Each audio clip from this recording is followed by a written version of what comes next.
lucky the prawns to tell their experience ever on the last chapter of the Christmas Carol. Sorry for not recording yesterday's chapter as I read it. Used all the pages when I did record it after the fact, but that's not going to happen this time around.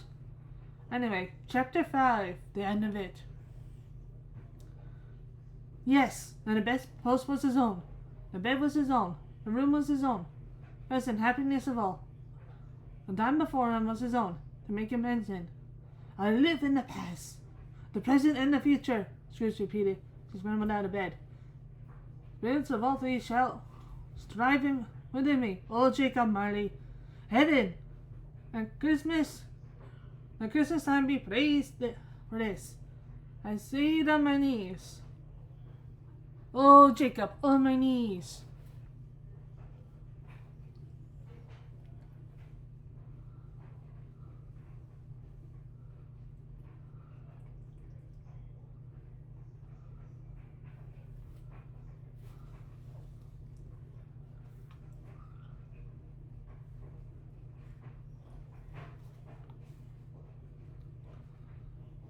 He was so flustered and so glowing with his good intentions, that his broken voice would scarcely answer to his call. He had been sobbing so violently in his conflict with the spirit, and his face was red with tears. "They are not torn down," cried Scrooge, holding his bed curtains in his arms. "They are not torn down, ain't it all? They are here. I am here. The shadows of things that would have been dispelled. They will be. I know they will." His hands were busy with his garments all this time, turning them inside out, putting them on upside down, turning them, whistling them, giving them parties to every kind of extravagance.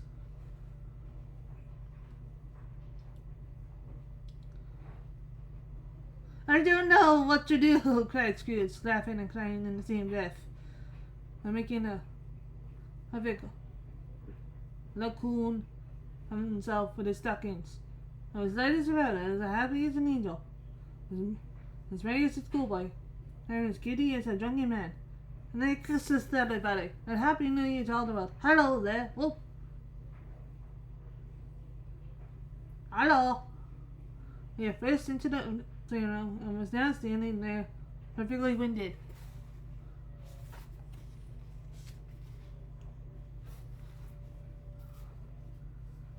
"There's the saucepan that the glue was in," cried Scrooge, starting up again and going around the fireplace.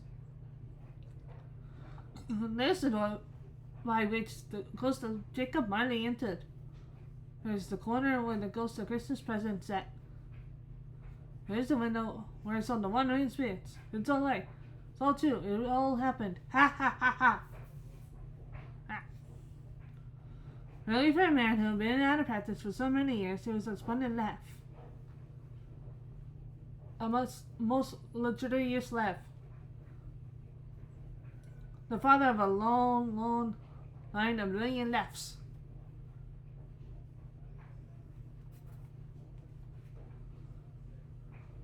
"I don't know what day of the month it is," said Scrooge. "I don't know how long I have been amongst the spirits. I don't know anything. I'm quite a baby. Never mind. I don't care. I'd rather be a baby. Hello! Whoop! Hello here!"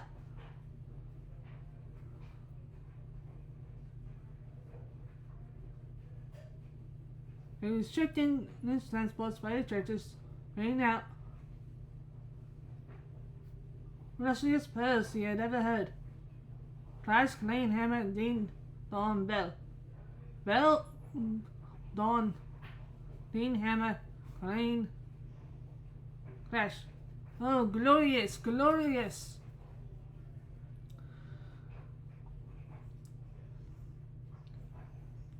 Running to the window, he opened it and put his head out. And put out his head. No thought, no mist. Clear, bright, joyful, stirring cold, cold. Piping full of blood to leads to. golden sunshine, heavenly sky, sweet fresh air, Mary bells. Oh, glorious, glorious! What's today, guys? Scrooge down went to the boy in Sunday clothes. When I loyal in to look about him. Eh? Returned the boy. I to wonder. What's today, my fine fellow? Said Scrooge. Today, replied the boy. By Christmas Day. It's Christmas Day, Scrooge said to himself. I haven't missed it. The spirits are done it all in one night. I can do anything they like. Of course again. Of course again. Hello, my fine fellow. Hello, went on the boy. Do you know the poultice? There's the next sweep I want in the corner, Scrooge inquired. I sure hope I did, replied the lad. An intelligent boy, said Scrooge. An remarkable boy. Do you know whether they sold the price turkey that was hanging up there? Not the little price turkey, the big one? What? The one as big as me? Returned the boy. What a delightful boy, said Scrooge. It's a blessing to talk to him. Yes, my buck. I'm saying that now, replied the boy. Easy, said Scrooge. Goodbye. Walker. Said the boy. No, no, said Scrooge. I'm a nurse. Won't buy it. None of bringing it here.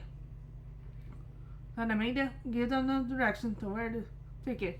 Come back with the man and I'll give you a shilling. Come back with him in less than 5 minutes and I'll give you half a grand. The boy was up like a shot. I must have had a steady hand on the trigger. I've got a shot off so fast. I said to off crutches, whispered Scrooge, rubbing his hands, and splitting with a laugh. Ain't it? Didn't know who sent it. It's twice the size of tiny team. So Mel now made such a dog sending it to Bob's. Will be.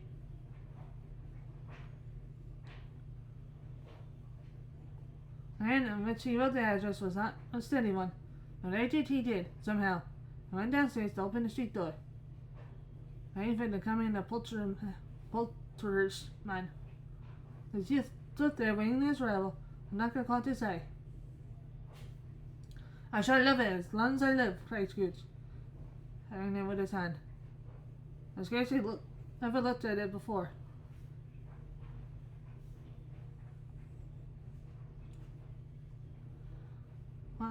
Honest expression it had in his face. It's a wonderful knocker. Here's the turkey. Hello! Whoop! How are you? Merry Christmas. There was a turkey. He couldn't have never could have stood upon his legs, that bird.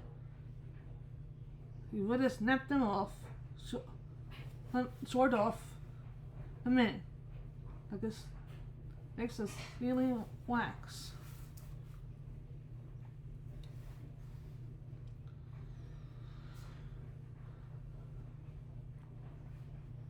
Why, it's impossible to find that came in town.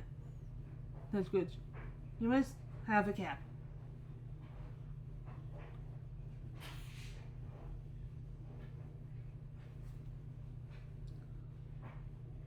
And check out he said this. And check out with which he paid for the turkey, and the check out with which he paid for the cap, and the check out which he covered. We condescended the boy. Only two could be by a chuckle, with which he sat down breathless in his chair again, and chuckled to the guide. Treatment was not an easy task. The sand continued to shake very much. The shaving requires attention, even when you don't dance while you're at it. But he had cut the end of his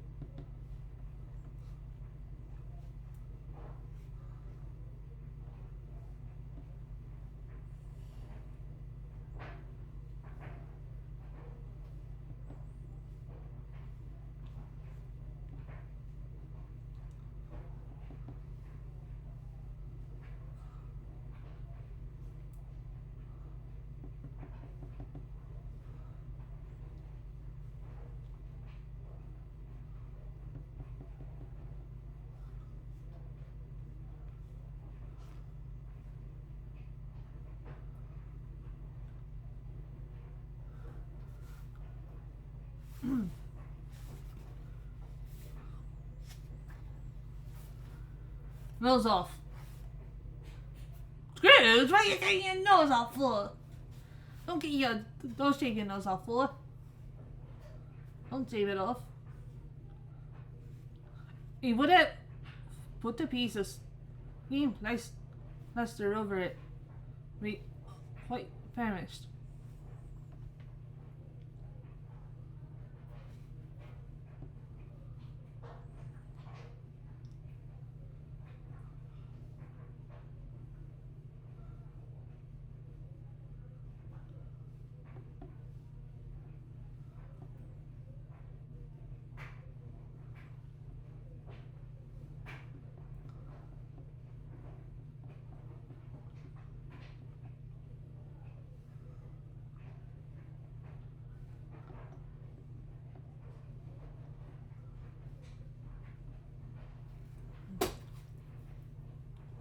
He dressed himself in all his best.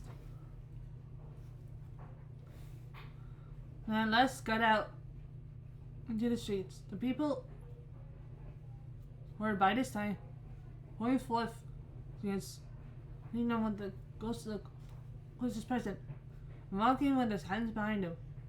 Scrooge regarded everyone with a delightful smile. He lived so decidedly pleasant in the wood that to it for Grimly Fiddle said, "Good morning, sir, and Merry Christmas to you."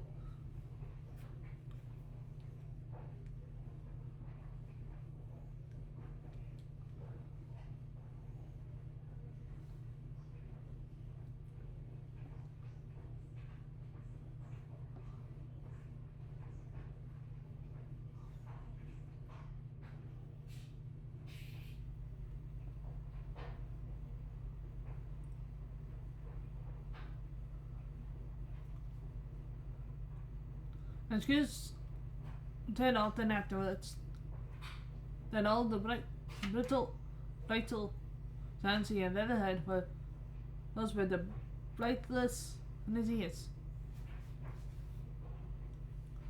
He had not gone far when, coming on towards him, he hailed the portly gentleman who had walked to his coin house the day before, and said, "Scrooge's and Muddy's, I believe." He said the plain, because it's hard to think how this old gentleman will look upon him when they met. And he knew what path lay straight before him and took it.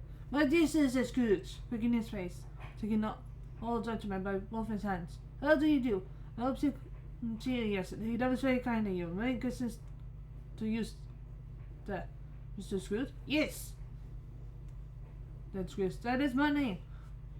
If you may not be pleasant to you, allow me the extra button. And will you have the goodness?" Here Scrooge whispered in his ear,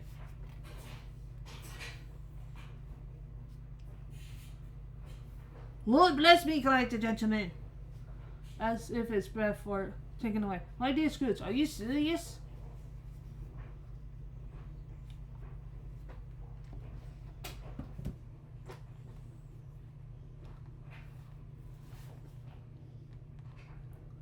"If you please," said Scrooge, "not a farthing less. A great many back payments are included in it, I assure you. Will you do me that favor?" "My dear sir," said the other, shaking his hands with him, "I don't know what to say to Fly. Don't say anything, please." Scrooge, "Come and see me. Will you come and see me?" "I will," cried the old gentleman. That's when he meant to do it.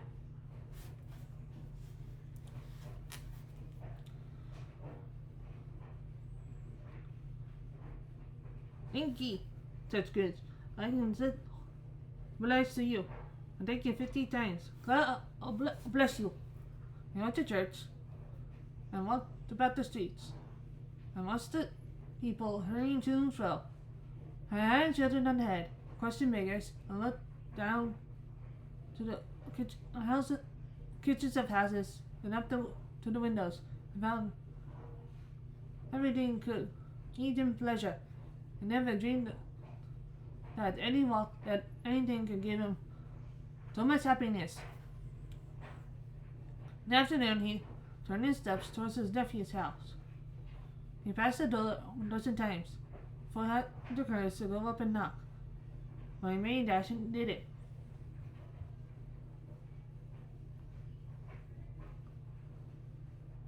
Is your master at home, my dear? Said Scrooge to the girl. The next girl, very. Yes, sir. Where is he, my love? Said Scrooge. He's in the dining room, sir. Mistress. I'll show you upstairs, if you please. Thank you. He knows me, said Scrooge. With his hand already on the dining room lock.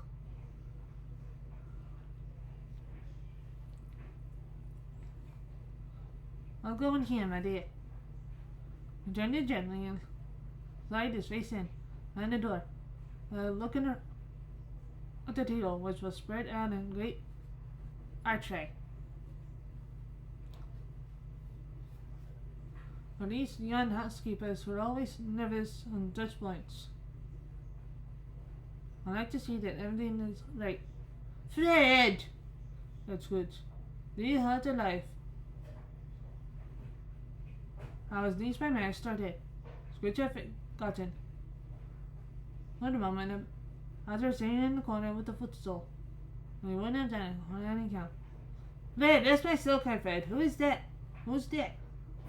It's I, your Uncle Scrooge. We have come to dinner. Will you let me in, Fred? It's a man. It's a mercy he didn't shake his arm off. He was at home in 5 minutes. Nothing couldn't be heartier. His niece looked just the same. So did Tappa when he came. So did the bluff sister when she came. So did everyone else when they came. Wonderful party.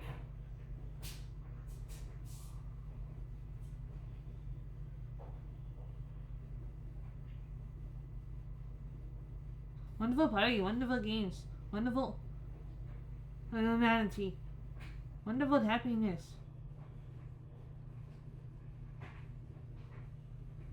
He was early at office next morning. Although he was early there, if only he could be there first and catch Cratchit come in late. That was the thing that he had set his heart upon. And did he? Yes, he did. A truck stuck 9, no buff 8.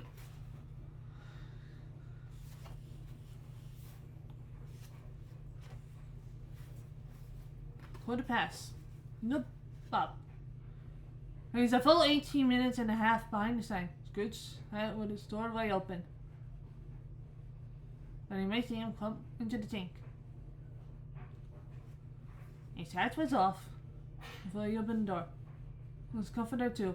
He was on his stool in a jiffy. He ran away with his pen. So he was trying to overtake 9 o'clock. Hello, Dad Scrooge in his custom voice, as soon as he could forfeit it. What do you mean by coming here this time of day? I'm very sorry, sir, said Bob. I am behind my thing. You are, repeated Scrooge. Yes, I think you are. Step this way, sir, if you please. It's only once a year, sir, pleaded Bob, preparing the tank. I shall not be repeated. Making rather madly yesterday, sir. Now I'll tell you what, my friend, said Scrooge. I'm not going to stand this sort of thing any longer. And therefore, he continued, leaping from the stool and giving out such a dig, his face goes staggered into the tank again. And therefore, I'm about to lace your Saturday.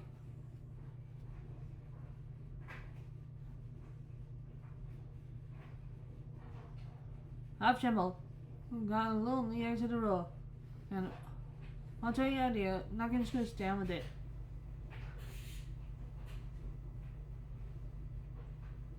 All in there, calling to the people in the court to help. The straight waistcoat. And Merry Christmas, Bob, said Scrooge, with an earnest that could not be mistaken. He clapped him on the back. Merry Christmas, Bob, my good fellow.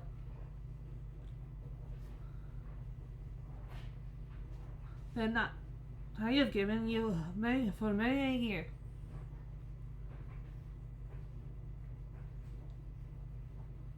Thank you, Saturday, and if it says you're struggling family, and we will discuss your affairs this very afternoon. Have a Christmas, well, look, spoken bishop. Bob, wake up the fires. Are you in a whole scruffle before you start another eye, Bob Cratchit? Juice was better than his word. He did it all. And definitely more. Ugh. Entertained him who did not die. He was the second father. He became as good as a friend, as good as a master, and as good as a man. As the good old city knew. And other good old city, town, or a good old world.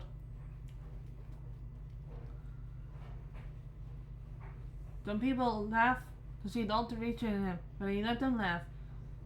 And little heeded them. Well, he was wise enough to know that nothing ever happened on this globe for good.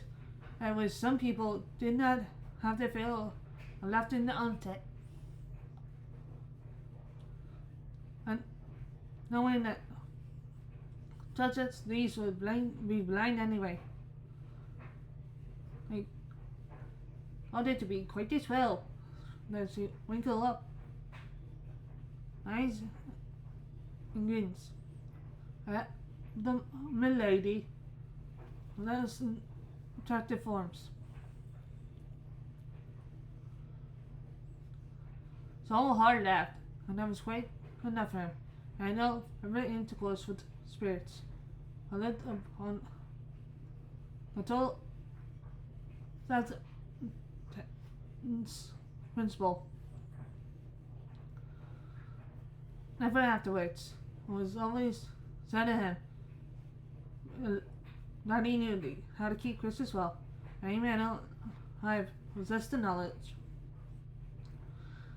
Hey, and that be truly said of all of us, and all of us, and so as tying to us earth. God bless us, everyone! Next time, we're looking at the chimes.